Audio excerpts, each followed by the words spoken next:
नमस्कार, मैं प्रेम शंकर आपका स्वागत करता हूं प्रेम शंकर मैथ्स 2.0 में। हम पढ़ रहे हैं कक्षा 10।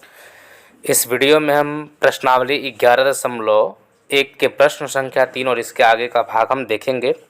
इस प्रश्न जो संख्या 3 है, इसमें दिया हुआ है कि 5 सेंटीमीटर, 6 सेंटीमीटर, 7 सेंटीमीटर भुजाओं वाले एक त्रिभुज की रचना कीजिए।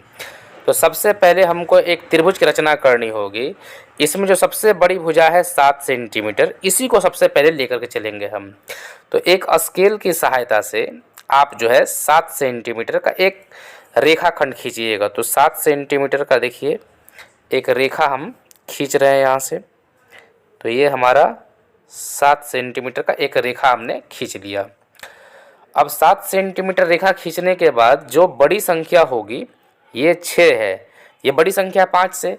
तो इस 6 को आप क्या करना है कि इस कंपास को, जो जिसको हम डेढ़गोलवा कहते हैं, इस कंपास को जो है आपको स्केल पर सेट करना होगा और 6 सेंटीमीटर का चाप खींचना होगा। तो इसको हम स्केल को बड़ा, इसको कंपास को बड़ा करके और हम 6 सेंटीमीटर पे इसको सेट करेंगे। ये हमारे जब 6 सेंटीमीटर का सेट हो जाएगा तो इसको एक रेखा के एक बिंदु, जो अंतिम जो छोर है, उस पर इसको रख करके और इसको जो है हमें छोटा या बड़ा नहीं करना है। अब हमें एक चाप यहाँ से काट लेनी है। तो इस प्रकार से हमने एक चाप यहाँ से काट लिया। अब क्या करनी है आपको कि जब अब दोबारा जो दिया हुआ है इसमें 5 सेंटीमीटर जो दिया हुआ है, तो अब आपको फिर से स्केल पे सेट करके इसको 5 सेंटीमीटर का चाप छोटा करना होगा। तो इसको हम चाप को यहाँ पे छोटा कर लेते हैं। आपको भी अपने हाथ से इसको बड़ा या छोटा कर लेना है। छोटा करने के बाद इसको एडजस्ट करना है दूसरे छोर पर, इस रेखा के दूसरे छोर पर एडजस्ट करना है और एडजस्ट करने के बाद आपको एक चाप काटनी है। तो आपको फिर से यहाँ पर जो है चाप काटिएगा। तो ये एक चाप इस प्रकार से कटेगा, ये चाप कट गया। अब जो ये चाप का जो कटान बिंदु है, इस कटान बिंदु को यहाँ पर एक डॉट से इसको हम सूचित करेंगे। इसको कटान बिंदु को यहाँ पर एक डॉट लगा देनी है हमें, और एक डॉट यहाँ और एक डॉट यहाँ। अब इस डॉट से इसको क्या करना है कि मिला देना है। तो यहाँ से इसको हम एक सरल रेखा से मिला देंगे। इसको हम सरल रेखा से इसको हम इस प्रकार से इसको मिला देंगे। तो ये हमारा एक सरल रेखा से इसको मिला दिए।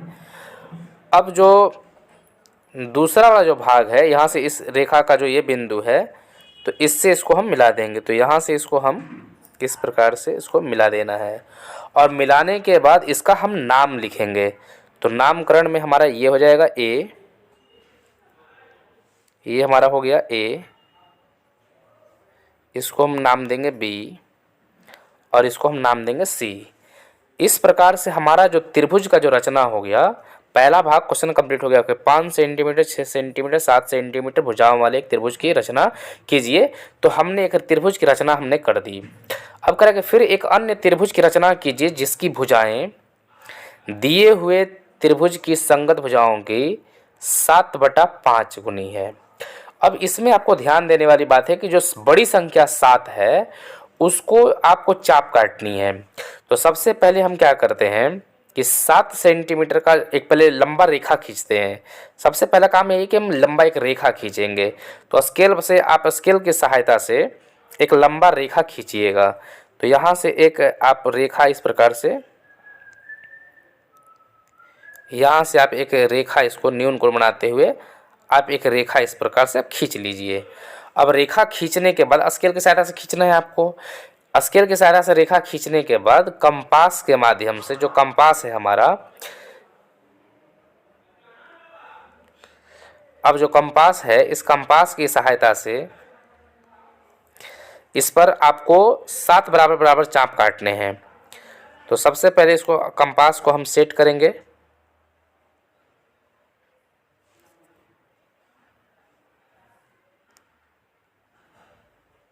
और छोटे छोटे चाप काटना है। तो यहाँ से ये पहला चाप कट गया। फिर इस पास को उठाएंगे, इस पे रखेंगे, फिर एक चाप काटेंगे, ये दूसरा चाप कट गया। फिर उसको उठा करके सेट करेंगे, फिर तीसरा चाप काटेंगे। इसी प्रकार से आपको 7 चाप काटनी है। 3, ये हो गया 4, ये हो गया आपका 5,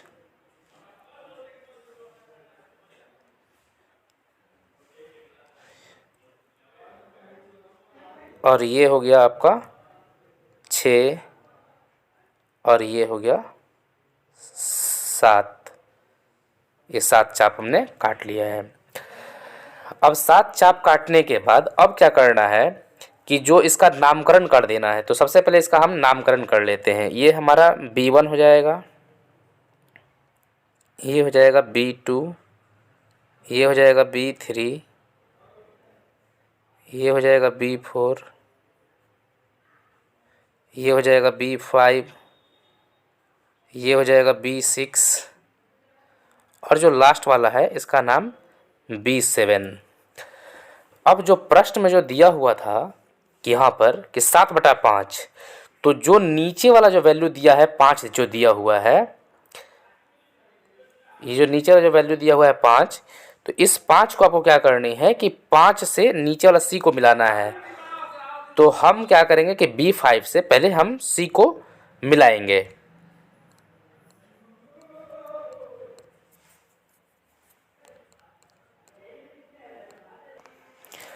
अब B5 से जो है C को हमने यहाँ से मिलाना है। तो इससे हम B5 से हम C को मिला दिए। अब क्या करनी है आपको कि ये कंपास को पकड़ना है, इस पे होल्ड करना है आपको, और होल्ड करने के बाद इस कंपास को पकड़ के इस पे रखना है इसको, और इसकी दूरी माफ़ करनी है। तो यहाँ से एक चाप काटना पड़ेगा हमें। दूरी माफ़ करने के लिए हमें एक चाप काटने की ज़रूरत है। तो यहाँ से एक हम इस प्रकार से चाप काट लेंगे। जैसे चाप हम B5 से काटे हैं, सेम उसी प्रकार से हमको B7, ये हमारा B7 जो है इस रेड वाला जो था, इस पर रख करके एक वैसा ही चाप हमको फिर से ये काटनी है। तो एक चाप हमने यहाँ से काट डाली। देखिए एक चाप ये हमारा कट गया। इस प्रकार से चाप काट लेंगे। अब हमको क्या करना है कि इसको दूरी माप करनी है। इसकी जो दूरी है वो हमको माप करनी है। तो इसका दूरी जो है हम माप करेंगे। तो सबसे पहले इसको लाएंगे यहाँ पर B5 पे, और B5 पे ला करके हम जो यहाँ पे जो चाप काटा है हमने, इस चाप पर लाएंगे इसको हम, और चाप पर लाने के बाद इसकी दूरी माप करेंगे हम। तो यहाँ पर देखिए कि जैसे ही हम इसको एडजस्ट करके इसकी दूरी को मापते हैं, ये हमारा इतना दूर है। इस कंपास को उठाना है, और कंपास को उठा करके जो अब चाप पहले काटे थे आप 7 से, B7 से, उस चाप पे रख करके और एक चाप यहाँ से इस प्रकार से काट लेनी है। ये चाप हमने काट लिया। अब क्या करना है आपको कि इस कंपास को हटा देना है, और आपको B7 से ये चाप के कटान बिंदु को आपको मिलाना है। अब आपको इस ये जो चाप है B7 जो है, इससे आपको मिलानी है। इस जो चाप काटा गया है इस पे आपको इस तरह से एडजस्ट करनी है। एक रेखा इस प्रकार से आपको खींचना होगा। ध्यान रखिएगा कि B7 से इस चाप के कटान बिंदु को हमने एक रेखा खींच लिया। अब जो हमारा जो C था, ये जो C से जो रेखा आ रहा था, तो इस रेखा को अब हमको बड़ा करना होगा। तो इस रेखा को हम आगे की तरफ बढ़ा देंगे, और जहाँ पर ये कटेगा उस बिंदु का नाम हम दे देंगे। इसका नाम हो जाएगा, इस बिंदु का नाम हो जाएगा D। तो इसको हम दे दिए। अब हमें फिर से कंपास को पकड़ के लाना है, और कंपास को पकड़ना है, और जहाँ पे C है हमारा, इस C से हमको इस प्रकार से इधर की ओर एक चाप काटनी है। तो यहाँ से हम एक चाप इस प्रकार से काटेंगे। अब यहाँ से इसको उठाना है और D पे आ जाना है, जो बिंदु हमारा D है, और उस पर से फिर उतना ही चाप का ना छोटा करेंगे ना ही बड़ा करेंगे। इस प्रकार से एक चाप हमें फिर से काट लेनी है। तो एक हमने चाप काट लिया। अब इसका दूरी का नाप करेंगे। जो हमने C से चाप काटा था, इस चाप की दूरी मापनी है हमें। तो इस चाप की हम दूरी यहाँ से माप लेंगे। देखिए ये हमारा इस चाप का दूरी है। इस चाप की दूरी आपको भी एडजस्ट करके इसको चाप को छोटा या बड़ा करके माप लेनी है। और इसको अब उठा करके जो हम D से जो चाप काटे हैं उस पर ले आकर के रखना है, और फिर यहाँ से एक चाप आपको इस प्रकार से काटनी है। तो एक चाप यहाँ से हम इस प्रकार से काट लेंगे। अब चाप काटने के बाद जो बिंदु हमारा D है, इस डी बिंदु से हमको उस चाप को मिलानी है। तो इस डी बिंदु से हमने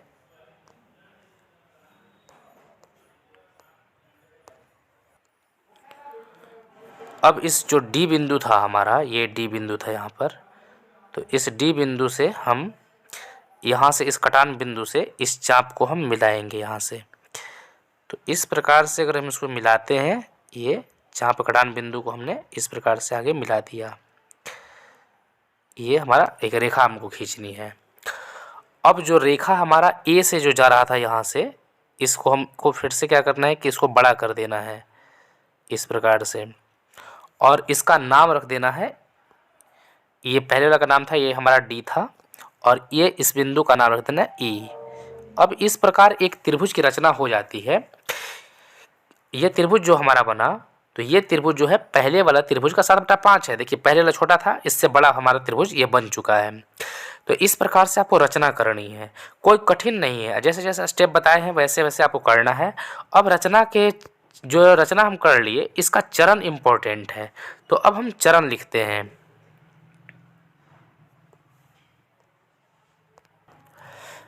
अब रचना के चरण लिखने, रचना के चरण इस प्रकार हैं। देखिए रचना करने के बाद ये हमारा रचना किया हुआ ये भाग इधर था, ये भाग रचना का जो भाग है हम लोग का, ये इधर है रचना का भाग, ये रचना इधर किए हैं। और रचना का जो चरण है वो इस प्रकार से है। पहला चरण यहाँ पर है कि सर्वप्रथम 7 सेंटीमीटर का रेखा खींचा था हमने। BC जो था यहाँ पर, ये C था यहाँ पर, BC जो है 7 सेंटीमीटर रेखा खींचा था। फिर बिंदु B से 6 सेंटीमीटर, इस बिंदु से हम 6 सेंटीमीटर चाप काटा था यहाँ पर, और बिंदु C से 5 सेंटीमीटर, बिंदु C से यहाँ से 5 सेंटीमीटर चाप यहाँ पे हम काटा था हमने। दोनों चापों का कटान बिंदु को हमने A से जो है इसको मिलाए थे, B को यहाँ से मिलाए थे इस तरह से, और A से जो है C को भी हमने मिलाया था। इस प्रकार से एक त्रिभुज हमारा ये त्रिभुज बन गया था, हमारा ABC त्रिभुज बन गया था, जिसमें BC जो है BC बराबर 7 सेंटीमीटर, BC जो था ये वाला भाग जो था वो था हमारा 7 सेंटीमीटर। ये जो BC था हमारा ये था 7 सेंटीमीटर, AB था 6 सेंटीमीटर, और AC जो था वो था हमारा 5 सेंटीमीटर। अब हमने क्या किया था कि फिर यहाँ से B से हम लोग न्यून कोण बनाते हुए इस प्रकार से रेखा खींचा था, और इस पर हमने 7 चाप काटे हैं। इस तरह से 7 चाप हमने काटे थे।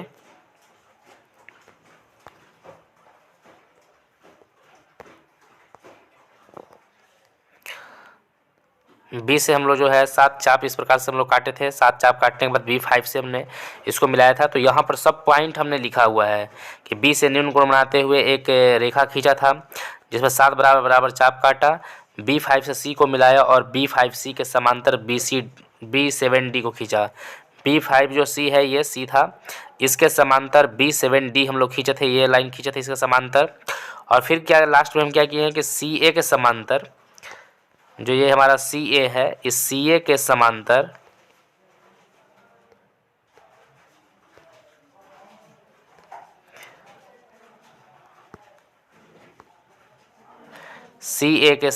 इस प्रकार से एक अन्य त्रिभुज हम लोग BDE की रचना किए, जो पहले वाले त्रिभुज का 7/5 गुना है। इस तरह से प्रश्न संख्या 3 हमारा कंप्लीट होता है।